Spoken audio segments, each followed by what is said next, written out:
ஏன்னா அப்போல்லாம் நமக்கு தோணாது, எப்புட்றா வந்து மாடி வீடு கட்ட முடியுமா இந்த அறிவியல்லாம் இல்லாமல் அப்படின்னு நம்ம நினச்சிருவோம். இப்போ பாருங்கள் மேலெல்லாம் பாருங்கள் ஜப்பானிய டைல்ஸ். இப்போ சொல்கிறோம் இல்லையா பீங்கான் ஓடுகள், அது செராமிக் டைல்ஸ்ன்றோம்ல, அதெல்லாம் அப்பயே இருக்குது பாருங்கள்.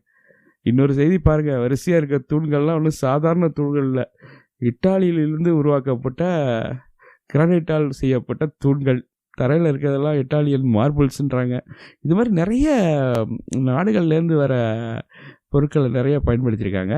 ரொம்ப சிறப்பாக இருக்கணும், நீண்ட நாள் உழைக்கணுன்ற எண்ணத்தோடு செயல்படுத்தியிருக்காங்க. பாருங்கள் நிலைன்னு சொல்கிறது, முன்னாடி நுழையக்கூடிய நிலை அவ்வளோ அழகாக இருக்குது. கதவுகளை வந்து அவ்வளோ வலிமையாக, 2 பக்கமும் பாருங்கள் அந்த ஜப்பானிய டைல்ஸு அதை சொல்கிற அதெல்லாம் பாருங்கள்.